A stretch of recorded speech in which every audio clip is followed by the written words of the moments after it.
Avant d'ouvrir le logiciel Final Cut Pro, voici ce que tu vas faire. Dans cette vidéo, on va voir le tri des dossiers et des vidéos que tu as sorties de ta carte SD.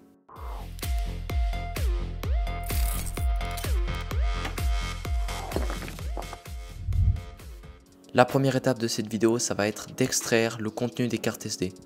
Pour cela, soit ton ordi possède sur le côté directement un lecteur de carte SD, ou alors tu peux te servir d'un adaptateur. Et moi, c'est l'option que j'ai choisie depuis plus de 2 ans maintenant. J'utilise cet adaptateur, donc on a un branchement USB-C et on a un lecteur de carte micro SD. Et si on veut mettre notre carte micro SD dans un adaptateur plus grand, on peut. Et différents branchements pour d'autres câbles qui ne sont pas des câbles USB-C, c'est un adaptateur Sateki. Le lien de ce produit est dans la description. Moi, je vous recommande fortement. Maintenant, voyons comment créer une structure de dossier qui va permettre d'organiser nos fichiers vidéo. Ici, j'ai ma première carte SD, on a des vidéos de drone. Ensuite, une seconde carte SD avec 4 vidéos tournées avec un Nikon. Je vais créer un nouveau dossier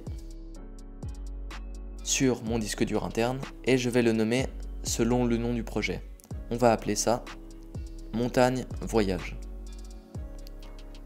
Et à l'intérieur de ce dossier, ce que je peux faire, c'est appeler un dossier drone Nikon afin d'organiser mes fichiers. J'ai un dossier principal qui contient tous les éléments liés au projet. Il va contenir le montage final, la bibliothèque dans Final Cut Pro, les vidéos.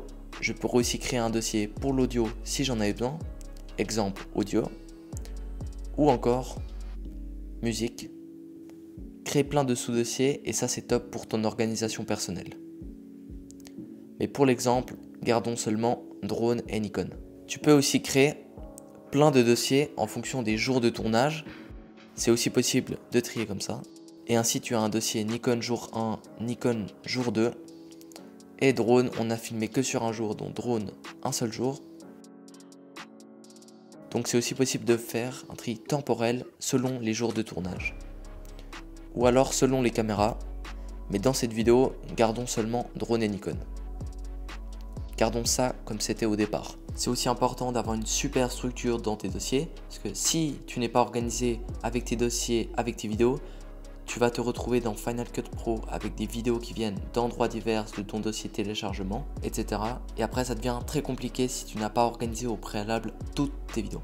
Donc je te conseille, tu prends ton temps, même si c'est parfois un peu embêtant de devoir passer du temps là-dessus, tu prends 5-10 minutes et tu fais tout ça. Maintenant je vais aller copier-coller le contenu des cartes SD et les mettre dans les dossiers qui correspondent. Je clique sur le premier fichier, je me rends sur le dernier et je maintiens la touche Shift enfoncée. Et donc en maintenant Shift, je peux sélectionner tous les éléments qui sont dans le dossier. Et donc je me rends dans le dossier qui correspond et je peux coller les éléments, ou alors si je maintiens option, j'ai l'option de déplacer les éléments. Tu peux aussi déplacer les éléments, mais le mieux c'est toujours de copier-coller. Comme ça, s'il y a un problème pendant le transfert, on ne perd pas tout. Une fois que le transfert a été effectué avec succès, tu peux juste effacer le contenu des cartes SD sans problème. Et là, on a une belle structure de dossier, nos plans sont bien organisés. Maintenant, je vais te montrer une autre possibilité d'organiser tes fichiers si tu n'aimes pas la méthode des dossiers. L'alternative, c'est la suivante. Pour te montrer ça, je vais créer un dossier montagne alternative. Donc l'autre alternative, si tu n'as pas envie de créer tes dossiers, c'est tout simplement de sélectionner des éléments et de créer un tag. Donc tu assignes un tag à certains fichiers vidéo. Donc tous les fichiers avec du vert sont des fichiers de drone et tous les fichiers avec du bleu, ce sont des plans tournés au Nikon. Voilà. C'est parfait, donc là tout est prêt. Je t'ai montré les deux façons principales entre guillemets de t'organiser dans Final Cut Pro. Soit avec des dossiers du nom des caméras ou du nom des jours de tournage, ou alors l'alternative des tags. Si ça te convient, ça peut aussi être sympa. Tout est fait, la prochaine fois on verra les premières choses à faire dans le logiciel Final Cut Pro. Allez, ciao!